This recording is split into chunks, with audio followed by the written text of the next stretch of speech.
America is in the grips of the worst drug epidemic ever, with over 53,000 Americans losing their lives to accidental drug overdoses last year alone. That's close to 100 per day. For the first time, that number is larger than the fatalities by auto. My name is Talib Muhammad, and this is America in Crisis. Good evening, Dr. Harris, and thank you. Would you mind introducing yourself? My name is Ralph Harris. I have a PhD in clinical psychology. I'm a licensed clinical alcohol and drug counselor. I'm a certified advanced addictions counselor. I'm also a SAP, a substance abuse professional, and I'm also a certified co-occurring disorder diplomat. I currently practice and I provide Department of Transportation DOT evaluations, and also I'm on the clinical evaluators list for Georgia DUI interventions program. What is addiction?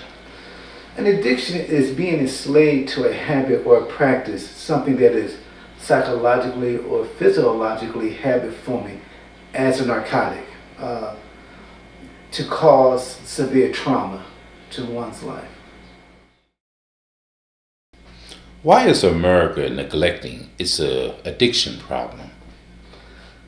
I really feel the reasons for the addiction problems, they're not for treatment. America, basically, we look at an addiction as a social problem. And basically, addiction should be treated as a healthcare problem. And in the past, we've always treated it as a problem that's dealt with a mental health or community-based counseling program. But if we take a medical model and the consumer goes back to their primary physician, which that would be a great step into creating dialogue and treating a person who was addicted to a substance.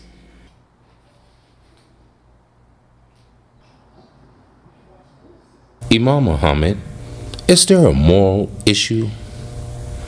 Well, for Muslim, we would say yes, it's either right or wrong, but if we take it outside of Islamic context, it's not right or wrong.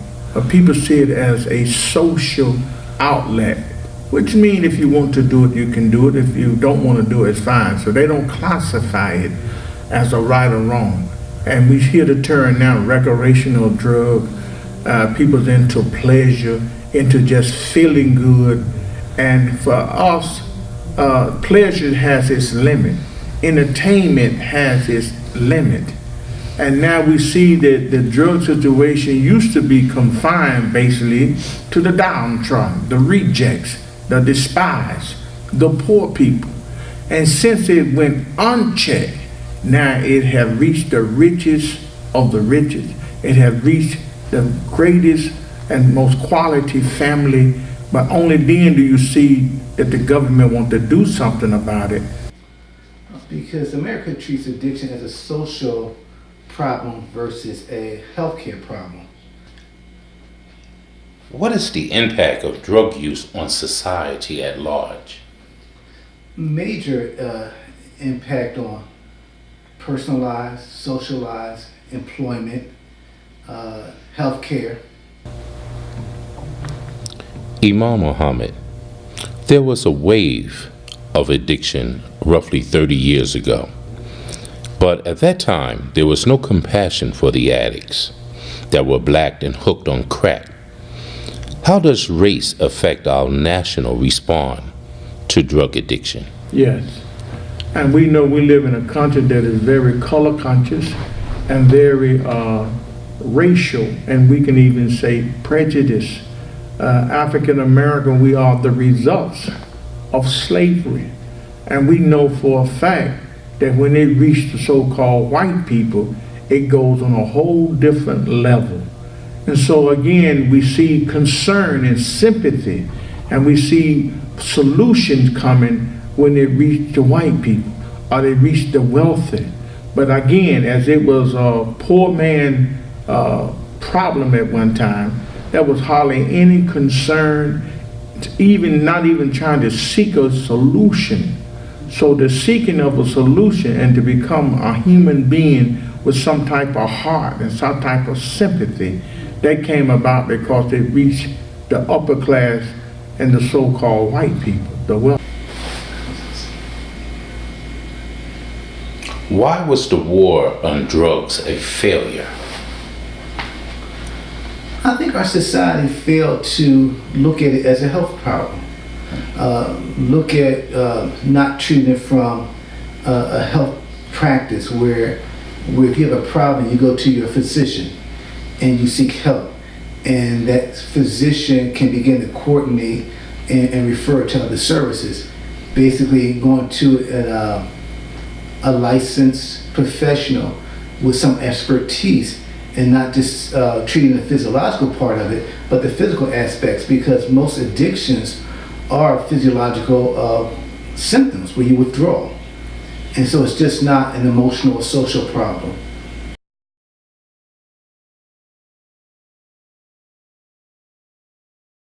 On as your role as a chaplain visiting prisoners and inmates, how do you give them hope? That's an interesting question.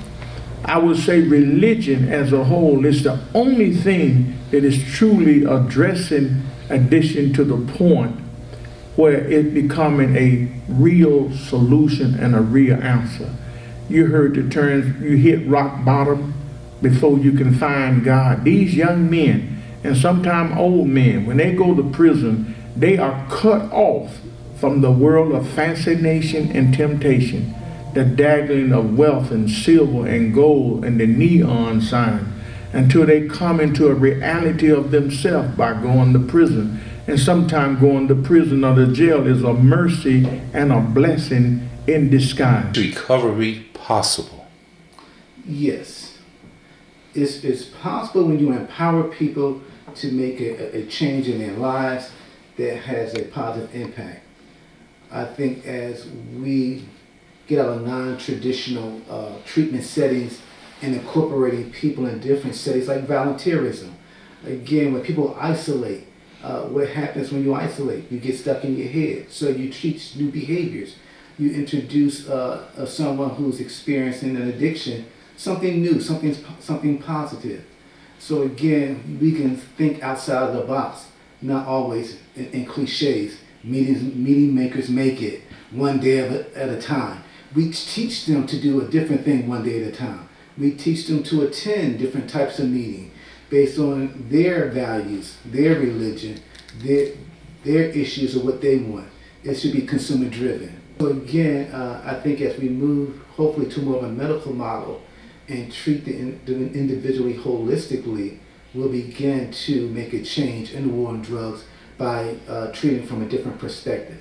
Holistically, coming from primary health, teaching and training the physician to refer to specialties like myself in addictions, like you treat somebody with a heart problem to a cardiologist. And then follow them besides going into sub-treatment areas, but follow the person in aftercare as well as detox, residential, outpatient programs, and then aftercare for follow-up. And so it won't be a stigma in our community today. Thank you so much